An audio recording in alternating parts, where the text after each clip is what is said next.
What a day, and that day does continue. As per usual, hope you guys are all doing well and sipping on something. Welcome back to the show. Today we talk about 3 different topics, 2 of which pertain to League of Legends Worlds, and the first of which is Good Guy Ninja back at it again. Probably going to be a future episode here. This guy has actually been on a string of nice things as well as W's in the past few weeks. It's very nice to see a guy like Ninja continuing to help out a platform like Twitch and their streamers, which are undergoing some serious issues, that being one particular Twitch streamer known as Average Jonas, who unfortunately had nearly $6,000 in donations refunded, and he can actually not get them back via PayPal. He took to Twitter to actually talk about this complaint and an ongoing issue that a lot of streamers do go through, that being forced refunds. If you guys have seen, a lot of your favorite streamers probably sometime in the past have talked about this. A lot of them actually pick up PayPal contacts to help with this issue.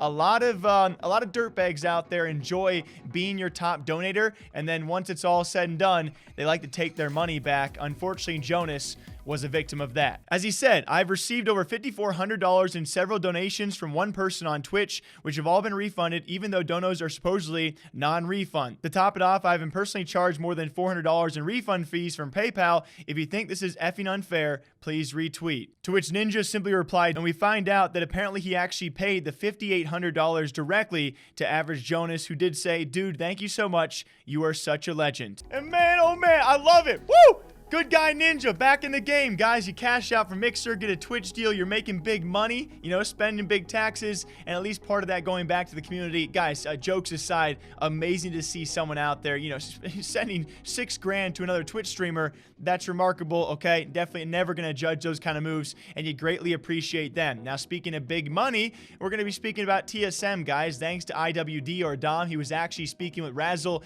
and Thorn. If you guys want to check out that full episode, they always got some crazy behind-the-scenes insight, especially someone like Dom, who hears a lot of the talk of the town, of which he says could nearly be a guarantee TSM bot lane will be out of commission next season, that being Bio, and more importantly to a lot of people out there, that being Doublelift could be benched or gone next season. TL was talking to these players, and then players that I know that are teamless or that have been kicked off teams recently and that are looking for new players, like they're kind of just like in the loop and they just keep me involved. But I think like TSM's bot lane, somebody told me that they're like 100% gone. Maybe they're not, what, you know? Wait a minute. Doublelift signed though. Yeah, the Doublelift already signed though. They're going to get that contract.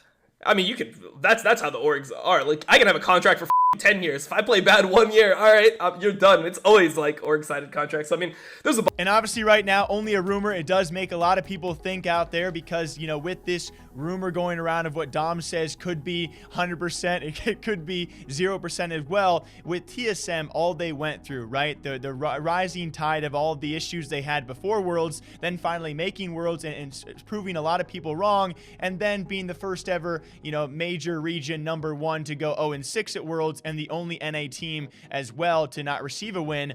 Obviously, it's been a roller coaster for the TSM organization. I think a lot of us would agree, no matter what, if Doublelift is benched, he's probably still a high-value target for a lot of teams out there. If he chooses to do so, will he take a break? Will he actually step down completely? Will he go somewhere else? Or can TSM afford to keep a guy of that high a value on the bench whilst also paying him? That's the gigantic debate. We will see if IWD and his rumors do come true and TSM is overhauling to try and compete with the best of the best. That's going to be a very, very interesting ongoing situation within Team Solo Mid. Now, very lastly, speaking of another World's #1 and World's first out there, that's going to be a team like Fnatic. I've wanted to cover this story for a few days now. I kind of want to wrap it up with other good stories as well. It wasn't only TSM to have a World's first happen this year. It was actually Fnatic also becoming the first ever team at Worlds to be reverse swept in a best-of-5 playoff match, which was very, very, it was tough to watch for Fnatic fans against Top Esports. Pretty painful. To take him out of the fight. Plus the flash, plus the cleanse, he had all the tools, and Top Esports will secure another tower. The Red Bull Baron power play up to 3,000. That's the engage, but there's not enough damage following it up. Teleports coming in, Stealthbait was not there. 1, 2, 3 members of Fnatic are down. The catch onto Reckless Knight, and the rest of Top Esports have done it again. They've got enough time. They've got Baron minions, and they may have just won the series. Flashing the RNG logo. Karsa is going to set himself up with a showdown against Sword Art. and Self-Made will be the final kill, the final nail in the coffin, and the final blow for Fnatic.